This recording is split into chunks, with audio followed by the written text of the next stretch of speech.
Thank you for this introduction. There was said already so much, why should we talk? And thank you for being here. Thank you that you all came.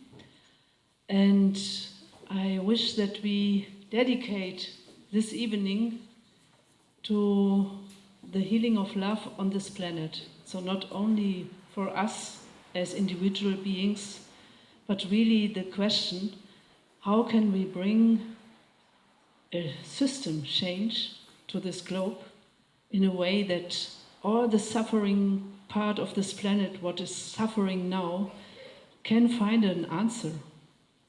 And that we still dare to ask the question, is there healing possible on this planet?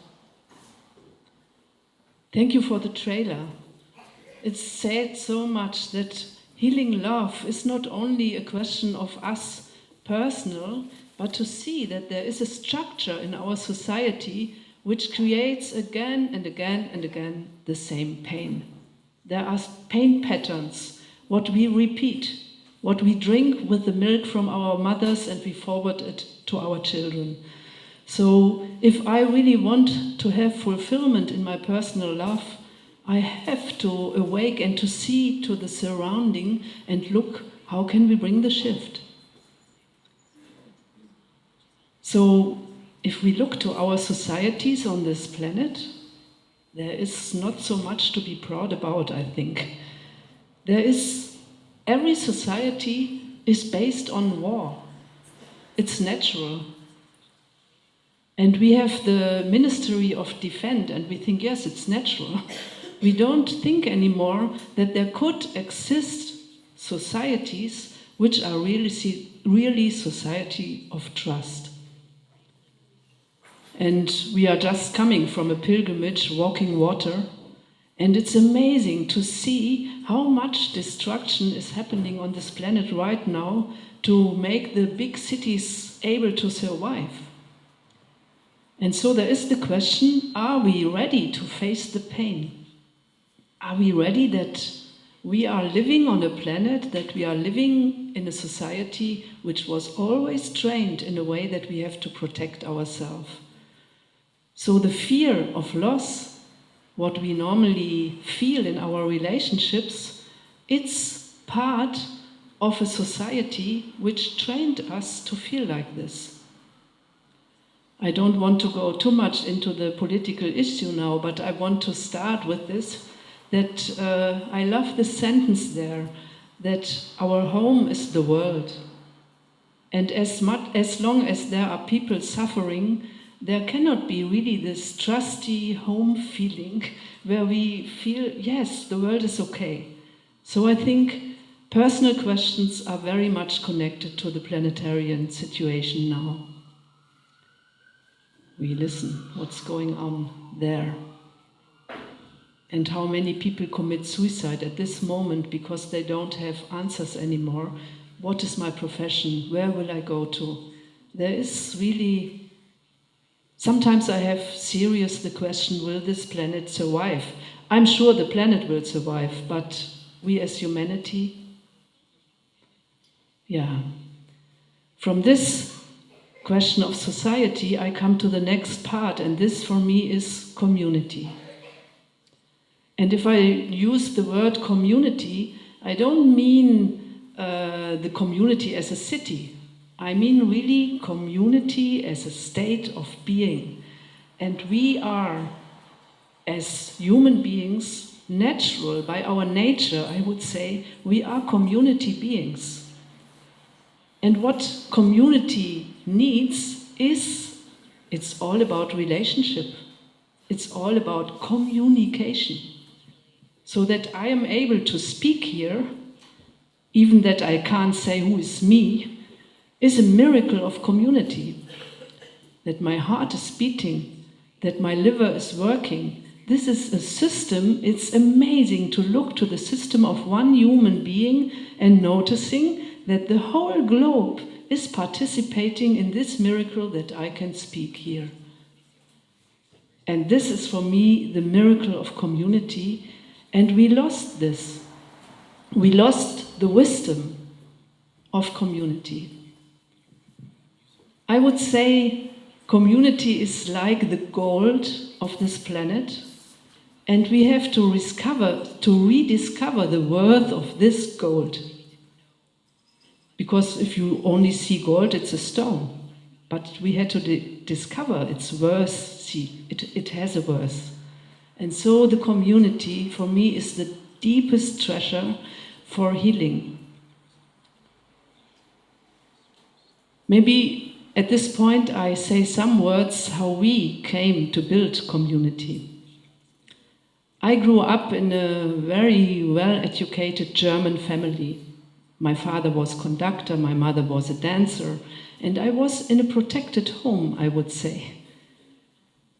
Then I grew up and I started to be interested in politics, and I looked to this planet and I asked myself, what is going on here? Why is this possible? A bit like John told in the introduction. And then I heard of the Second World War, and it was for me like I couldn't believe, is this true? What is going on? And I started to ask the adults, my parents, many adults, how could this happen? And we as Germans had to face, we were perpetrators. I say we as a collective body. And then the most answers I received were, yes, we did not know. We did not know, but the children were in the same classroom. Why could they say we did not know? And I still remember when I wrote in my diary, if I am an adult, my children never should say that they received the answer from me, I did not know. I want to know what is going on. And then I started to see that there are all these family houses in the surrounding, and the families close their doors, and there is nothing where they are embedded. Then there comes the big society. And I asked myself, why? I have another longing, I want to live different. We were the so-called hippie generation. And for me, it started when I was 16 that I said, I want to show that another kind of life is possible. I want to show that we can live in a community, that we can share, that we can trust, that we can live together, and that our personal relationship is embedded in a next bigger vessel. And this kind of community I mean when I start to speak of community. Then I noticed, wow, if I take this serious, it's challenging. And you need a lot of education and wisdom if you really want to live community. And then I noticed what is going on in love. I fell in love when I was 16, and it was a real beautiful, deep love. And then I noticed that we started to close each other, and the community around were becoming less. And then the situation came that my friend told me, look, I'm also interested in other women. I said, if I'm honest, for me it's the same.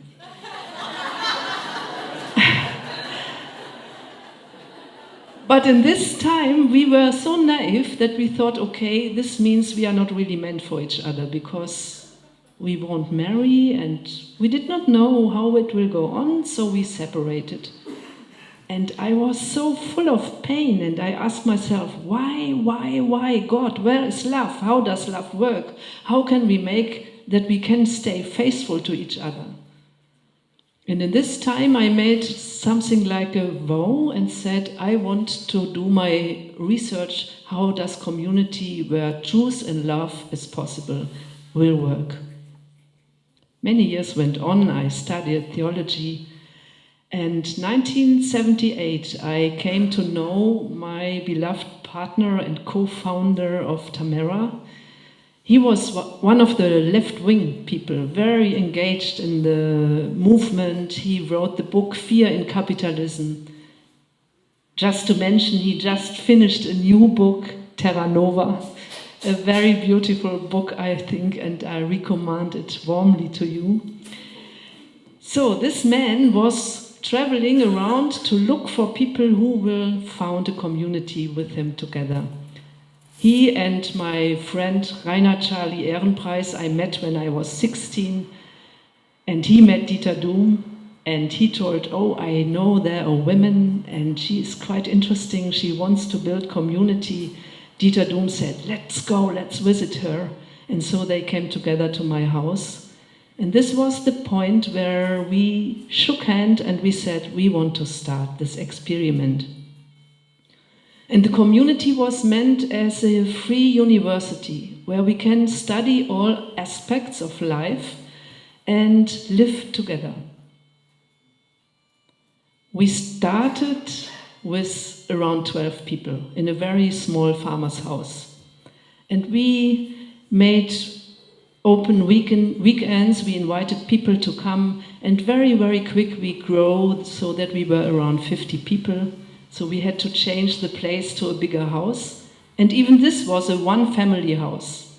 50 people in one family house, a big one. A rich couple lived there before, with 2 children. And imagine 50 people together, we made something like a wow. We said we won't marry forever, but we will stay together for 3 years, and we want really to share things what you normally maybe don't share with others, so that we come to a certain kind of transparency. And then we were together all excited with big ideas, big visions, and we said, wow, yes, we will change the world, maybe 3 years, and we will heal our wounds. And after a while, community, and suddenly no one does like anybody else anymore. So you know what is going on in many houses. Everyone closed the door and shut, and sometimes we meet in the kitchen with bad mood, yeah. But here we had to work on. And so we had to find and to create methods. What does help us to face the pain body? And there we noticed this deep, deep core, the wounds of love. That we all have this kind of fear of loss. It's inside of us because of the community. There is a collective pain body in every society, and this we carry in our personal ego. And so if someone comes closer at a point where I once felt hurted, at once we start to defend ourselves. And so we play our games, we are kind and friendly to each other, but in the background, war starts, fight starts. And we developed forms of communication where we tried to express also this kind without hurting each other. And I think this was the time when the real basic of solidarity and trust started in the community in these 3 years. And I would say nothing human is as strange anymore. We discovered that the point where we say they, the others outside, it's us. So the big change, what we expect in society or at other places, has to happen inside of us. And to find the work that we are really able to love. These 3 years were the basic, what brought us on a level where we could say now we can start the bigger dream. And Dieter Duhm was in this time very often carrying the vision. And if anybody in this room wants to start community, I would say this is one of the core secrets. Find a common vision. The vision is like a planetarian energy which nourishes you even if there are points where you are wounded.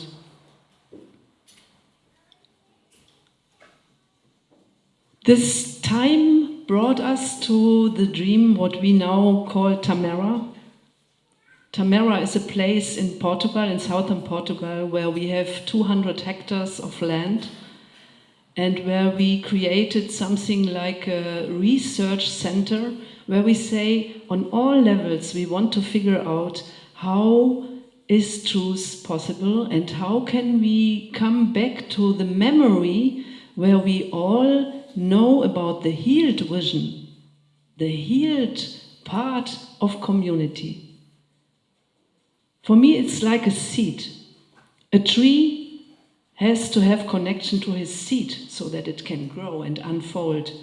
And that we, after this long history of war, come back to a certain memory where we know community is the seed which carries the wisdom of healing inside of it.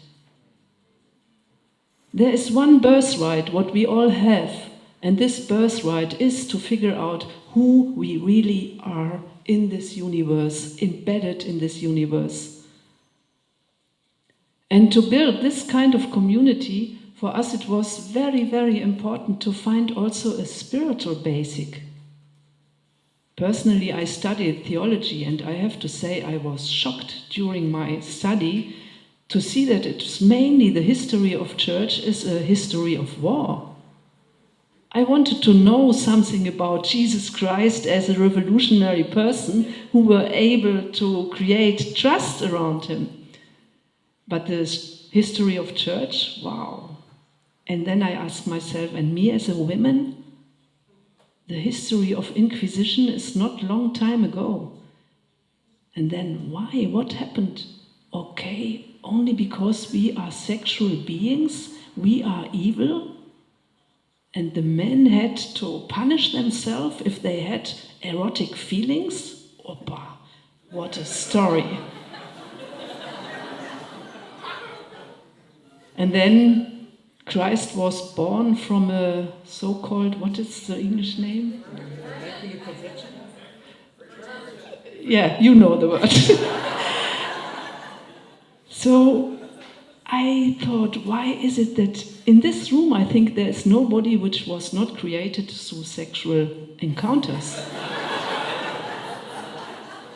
Why is it that there is no word about it in the holy books? Isn't this the most sacred miracle? A man and a woman make love and then a child comes out of it? It's amazing. And so I come from the community building part, and if I speak of community, I not mean only the community between us human beings, I mean community with all invisible beings too, with plants, with animals. We are one family, and we can learn to come back to a real encounter of trust. And if I work with machines in the land, I ask before. I touch before I act. I ask. And then it was more and more obvious that the main wound why community doesn't exist anymore is the sexual part.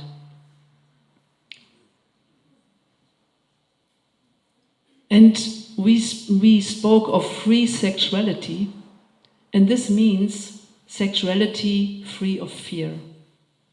And this means to become able to trust again on a level that we can tell the truth to each other. And then I discovered more and more deep how there is separation. There is one point where we all have a deep longing for partnership. It's natural, I think. It's deep inside of us.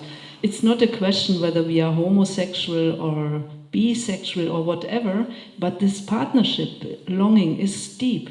This hope for faithfulness, hope that we won't leave each other. But because we carry all the same wound, there is this kind of fear of loss. And so it guides so often in deep relationships, which starts with a big energy. Shortly after, there is the disaster of jealousy. And Liz Taylor, she says it with so much power on the stage. She says, if my beloved partner goes to someone else, I will kill him. And this we normally think is normal in love. Sorry, I don't believe this.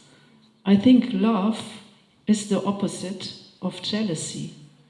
And jealousy is, as far as we all are wounded, natural. We can't suppress it. But we have to find forms of living together where we can heal this wound. As well as asthma doesn't belong to breathing, jealousy doesn't belong to love, and so we have to find ways, how can we come back to trust? And there are two opposites in this eros. There is on one side this deep longing of partnership, and for free love for sure can also mean I'm living monogam. I want this, I choose this, but choose, I feel, is important. Love with betraying, I have my big question marks.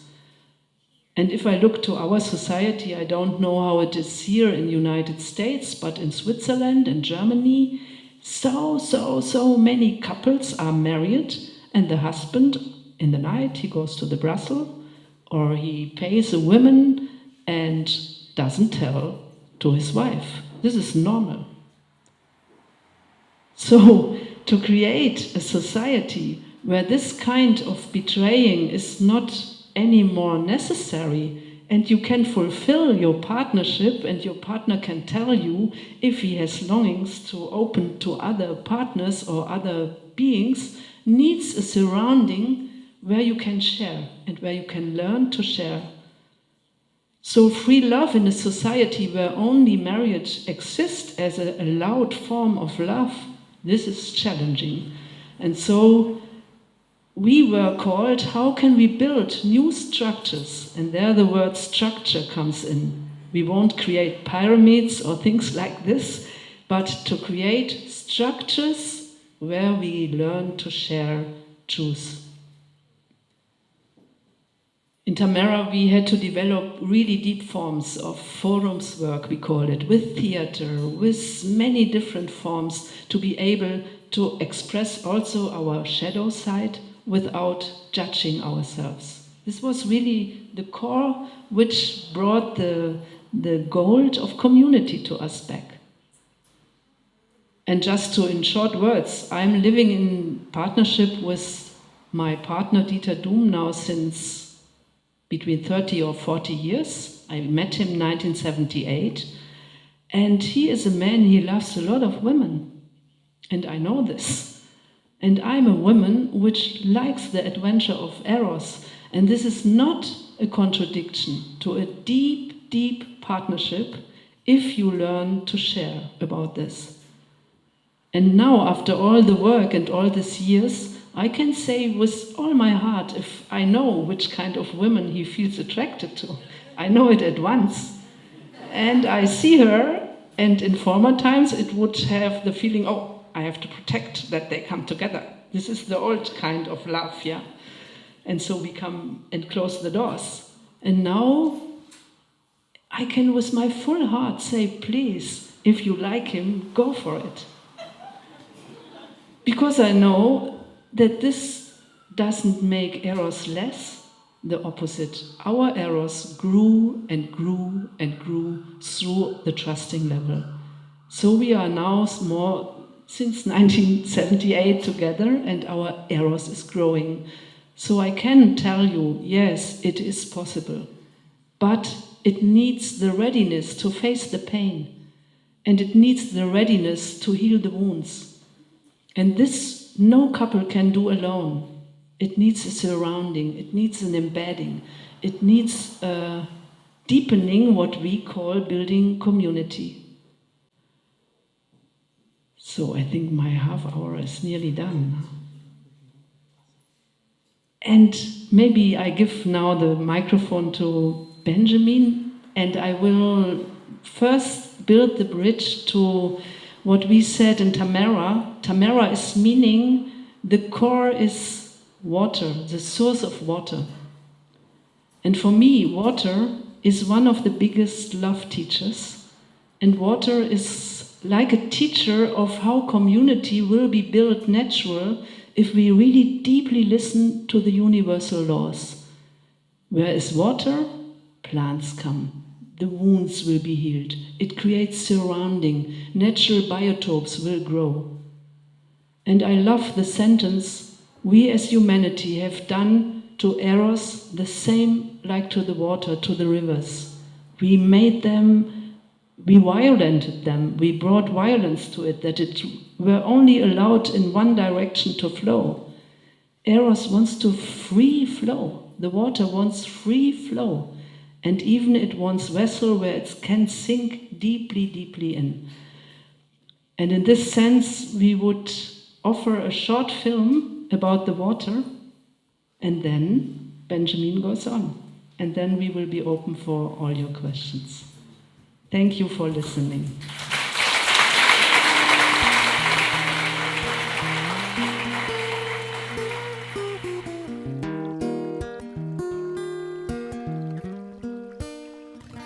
Water is the key issue for the survival of humankind on this planet. We are in Tamera Peace Research Centre in southern Portugal, where a water retention landscape has been under development since summer 2007. Bernd Muller is responsible for Tamera's ecological research work. We are creating water retention landscape here in order to heal the landscape, to heal the whole land and to show in a model how this land is meant to be. A land which is in an ongoing desertification process can be healed, and we show through creating retention landscape that the rainwater can develop its healing quality on the land instead of causing damages further river down. Holding the rainwater on its land, giving it time to filter into the earth body and to recharge the groundwater system instead of letting the groundwater system sink down.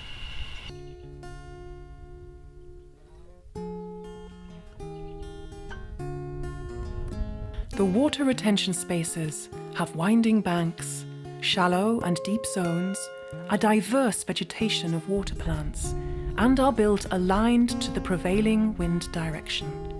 This way, the water is always moving, is enriched by oxygen, and thus is naturally purified. The water in a water retention landscape stays fresh and alive by itself.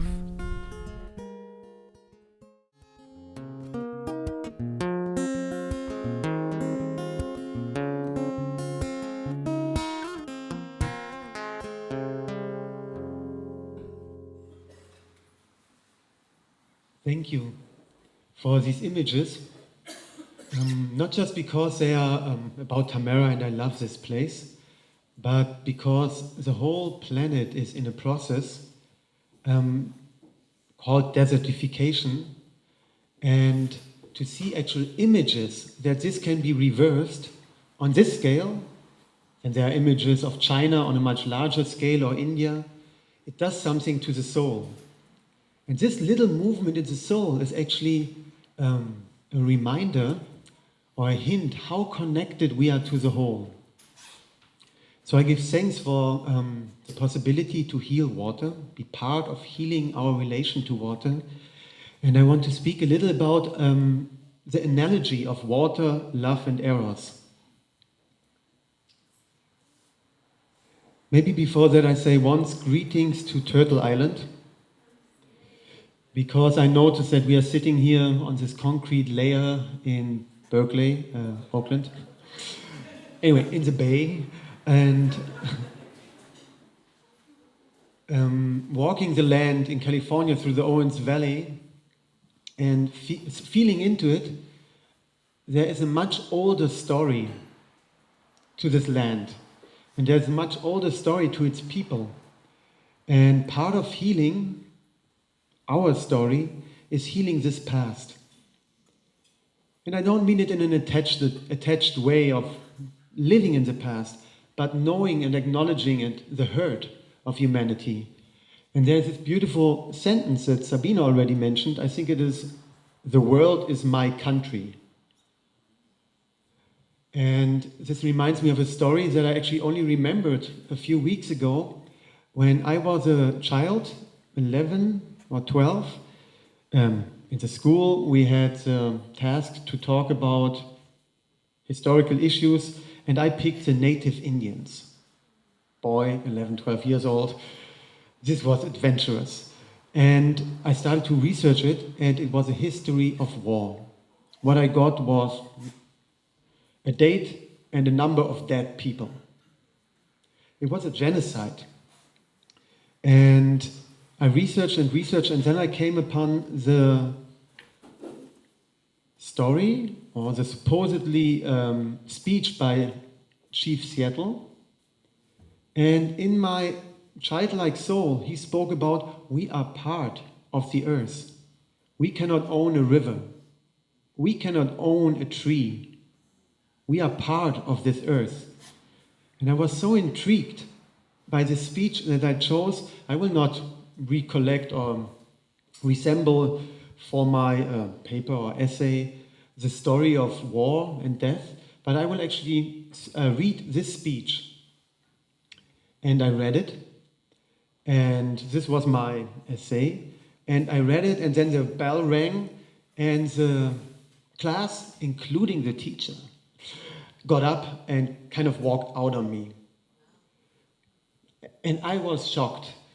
And I name that because I believe in most everybody's life, there is a place where a point in time where we naturally remember how life is supposed to be for us, where we are connected to that. It might be the teenage years of revolution and rebel, but underneath there is a memory how we are meant to live. And I was shocked at that time, and then I kind of started to make my concessions with the schooling system and just my life, as we, I believe, more or less all do. But there's something in the story which connects it very deeply to love, and that is the illusion or the idea of possession. Because on one level it's crazy enough that we think that we possess a tree or a country or any of this, but at the bottom line in the soul, the most crazy is to possess another person and call that love.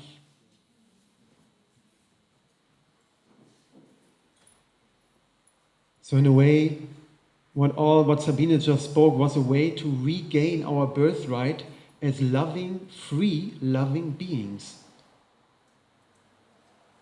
And there's a beauty in the analogy of water and love.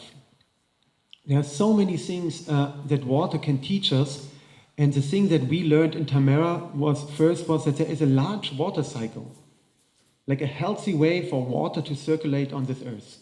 It's raining down, and there is soil. The earth is covered with healthy soil that takes in this water. And then there are years, decades, millennia that it trickles down into the earth's body. And somewhere along the line, it resurfaces as a well, as a spring. And this is healthy water. This is the water that used to be in the rivers, not rainwater, spring water. And now, just a few days ago, driving down the Central Valley, reading the signs, is growing food wasting water? And all of us sitting in the car, it was not just that our concept thought, well, this is really sad or terrifying. It was a whole body that reacts to that, to the wrong way how we handle water. And now if I look at love and eros, this deeply vital energy that different levels, different degrees, but pretty much it runs a good part of all our lives. And that's right, it's vital energy. Our erotic attractions, that's vital energy. This is what we dream about. When we first fall in love, this excitement, this feeling, wow, the world belongs to me, this is how it should be. This is how it is meant to be. In a way, falling in love is a model for love in general. Then, a few days after that, or a few weeks, whatever, how lucky you are, this changes, and it changes right into this paradigm of possession. And the catastrophe starts. Now, with water, as with eros, we kind of, for our fear of its wildness, its power, we kind of channeled it into straight channels where it is rushing down into the ocean. The earth is so compacted that it runs off into these channels, And it actually creates catastrophe with flooding, and we wonder, where is our source? And all I'm saying about water now, you can immediately, in your listening already, transfer it to eros. We live in a culture which is full of signals. I mean, you walk here through the city, advertisement full of eros. That's that we speak about it, and now I say, there was a sexual revolution, we are much more liberal than Germany, in America, than in many other countries on the surface. Regarding the deeper layers of eros and freedom, the wildness of the feminine, we are still pretty, how do you call that? Suppressed, thank you. And so we don't know the source anymore because our rivers are not nourished by source water anymore. Eros, as we are bombarded with these signals, is like this fast water running off the surface. It hits us and then it rushes on. The other model, where our life energy, our eros and our water is in natural rivers. It can meander. It can actually purify itself. Water is beauty and eros is beauty. If it can meander freely, it purifies itself. And actually, like a miracle, in very few kilometers downstream, you put poison in, some kilometers down, the earth manages to make pure water again. In my belief, this is the same with our life energy, with eros. When there's enough time and the community is a container, not just a small container of a love couple, but a whole community holding this erotical energy as a vessel, it becomes a retention space, and it can actually trickle down into the aquifer of eros, into the groundwater where it nourishes all of us, where it is not sealed into a pond or into a sealed vessel, but where it's actually allowed to nourish the whole, to nourish the earth, and then reappear as a spring. And I believe this is true as much for water as for eros. This is the right of eros, to be. We often feel that the water is violent. If it comes down, the rain creates a lot of flooding because the earth is no more ready to take the water and to let it sink in. And this is also so connected to the issue of love and sexuality, because we often feel that the sexuality is violent. But it's not, the water itself is not violent if it's treated right. And the eros itself is not violent if it's not suppressed. But this needs the new social structures in this beautiful comparison. Thank you. And the violence we are facing today, globally, I want to read a quote which fits in this moment, also by Duhm, in the book Towards a New Culture. Violence is the eruption of blocked life energies. Pacifism does not mean the gentle appeasement of violence, nor does it mean brushing conflicts aside with appeals for peace. True pacifism is a radical and intelligent self-engagement of the human for the liberation of all life energies and creative forces that are present in him. Pacifism is a fundamental fight against every kind of suppression of human longing. Pacifism means taking an uncompromising stand for all living beings. Pacifism is militancy, not necessarily political militancy, but militancy in achieving inner truthfulness and freedom.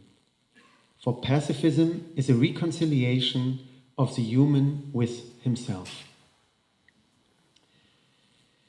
Yeah, I love that quote because this takes us into the vision of freeing all life energy, of creating a society, a culture on earth where life energy, our erotical, our sexual energies are allowed to flow freely. And war is indeed an eruption of these blocked life energies. And here is for me one of the most important parts. Sabine said it a few times already. In the Love School, we will keep repeating it. Overcoming this suppression in our work is not mainly something of a hero's path to self-liberation and a spiritual path of freeing myself from these predicaments. But it is a collective task, because the wound that we carry is collective. And even if we have a kind of a nice biography in a more or less nice family, we are deeply connected to the wound, the collective wound of humanity. And the craziness that we see on our planet right now, and it's really irrational. The way that we treat our planet is highly irrational. And it is not just by our own shortcomings, but it is really by a culture that has gone the wrong way for thousands of years. And the attempt to heal that only in personal therapy. Now I have to be careful. Is futile? Is that okay? There is a great value to all therapy and personal healing. And it is futile if we address the global issues and this collective trauma that we all carry. And for me, this is the most important paradigm change that community offers. In community, in deep community, we are freed of the illusion that we are individuals in the first place. Tribal societies knew that all along, and we will not go back there. But I believe we live at a time where evolution really challenges us for this next level of the communal messiah, the communal being where we are truly not separated by fear from each other anymore, and unfolds the potential of each individual to the highest level because we are a healed collective. There is no contradiction between community and true individualism. Actually, in my experience, it's the other way around. We need community. We need a complex life system where we are who we are, where we get mirrors, reflections, and support in an honest and truthful way for who we are. And this way, we can unfold our gifts to the service and the well-being of the whole.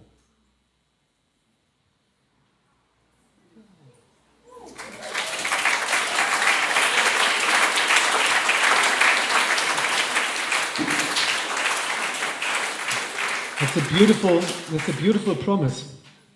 And there's something that dies in the process. So I guarantee everybody saying, yeah, this is beautiful. Oh yeah, let's go there. As soon as it comes, community, and all of a sudden there is a community deciding about my most intimate areas of life, like my love life, my partner, my relationships, my children. And all of a sudden there's a community that says, yeah, this serves the community, this doesn't. Benjamin, this doesn't. And then you feel the fight. Then you feel a couple thousand of years of history in my cells being conditioned, me, I, as an individual. And while we fight for it, it is also the biggest prison. And somewhere deep down inside, we know that.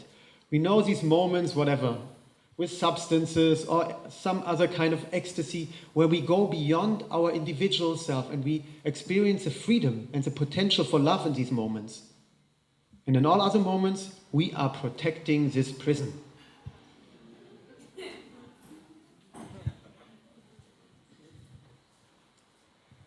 This is so strong that actually truth between people has become something very threatening. And now I would say that all of us know a level of truth and a level of trust. And I can say for myself, I came to Tamera and I heard these ideas of truth and real trust, and I thought, oh yeah, great, let's go for that, I know it. And I do know it, and we all do know it. But there is quite a big layer of conditioning between this truth and trusting other people and ourselves. And it is consciousness work. because it is not the level where we know that we are egomaniacs or something. It is where we don't know it. And there comes the trick about community. One definition of a healing biotope community is that we give permission to other people to mirror us, to put up the mirror and reflect us back and feedback us all the time of what they see we are doing. And the trick of the trauma is that we are blind. In the place where we are traumatized, we are blind. And the therapist, we will sit there and he will actually put up this mirror as well. But then we come to a society where this mirror is not only not put up, it's forbidden. I mean, how often do we tell somebody when what he or she says is boring or offends us? And that's actually probably, I imagine, quite challenging for the bake culture, which overall is highly friendly. So I say what we promote is a certain way of love, which I would call rough love. And you feel that when somebody becomes so important to you, you really love them, you start telling them what you think about them. Yeah. And it is painful in the beginning, but I hope all of you had some experiences where somebody just really gave you a mirror which was terrifying, where you wanted to run away. And then after some time, if you took it and you worked with it, the feeling of being truly seen. All of a sudden you notice, wow, this asshole, I was so angry. And now when I look at it, it was one of the few moments in my life where I felt truly seen and truly met. That is pretty far out that we live in a society, in a culture where that is so rare and where we are so scared of that. In the Love School, we will go more into how we practice love, but first, the larger story is to heal this paradigm. I think I have one more thought, which is pretty conceptual, and it widens the idea of Tamera and a community. Sabine said, community is not just the place and the people we live, but it's a universal principle. At the same time, to live with that universal principle again, what we as humans need, from my perspective, is training communities. Because there's something where we can commune in the beauty of nature. There's a waterfall, butterflies, some birds chirping away, and we feel so connected with the whole, full of love, overflowing. Come back home, come back to the city, and actually many times that is also the truth in my experience, our love partners, and we feel shrinking back into this prison that I described before. So I feel if we really want to overcome the story of separation, we have to practice with each other, with people. A lot separates us from the earth. A lot separates us from all the other beings. But the biggest gap, the biggest wall is between people. And now I quote a good friend, Charles Eisenstein, who always speaks about a society of abundance or a society of scarcity. And there is something in love and contact and the recognition that we crave by other people that could be so abundant. We don't need to run down our planet. The resource is ourselves with each other. Giving us each other the attention, the appreciation, the rough love, that we really feel seen and met, can actually fix a culture of scarcity where we all feel that we don't get enough, where we feel that we lose our love if our love partner also is interested in other people, to a true culture of abundance. Because we can give this to each other. We can gift this to each other. Yeah, so healing biotopes, in a way, they are practices for overcoming this story of separation. And it is not about Tamera or one or two communities. It is about creating a model. One more time I come to the founding thoughts where I wasn't present in this project, but when I got there, this is what turned me on the most. It was a political project. It wasn't a community to say, okay, how do we create a communal space now where we feel good and where we heal? The question was, how can we heal our culture on a planetary level? And the answer was by creating a model where all areas of life, our food, our water, our energy, our relations with each other, how we bring up our children, all relations are healed again. They are based on trust. And they can only be based on trust when they are based on truth. Because after all these thousands of years, we still have this sensor inside about truth and lies. We train ourselves pretty well to not feel it, but we have it inside. And so we can only trust in an environment which is truthful. Else we can trust to a certain level. But again, I take my love partner, and she is showing me that I don't have to be afraid of her leaving me because she only loves me. She's not interested in other men. She's not attracted by them. Something in me goes like, "Meh." But my response will be, same for me. I only love you. And we both know we cannot trust each other. Pretty simple, pretty deep. Yeah. And in a way, these healing biotopes are really models, and they are created by seeing the state of humanity, where we are in, and trying to create a universal answer, where our whole society, our culture, is a love-based one. All the way down to the depths, the roots, where we as plants can reach the groundwater of pure love, pure water, and pure life energy. That is part of the vision. Thank you.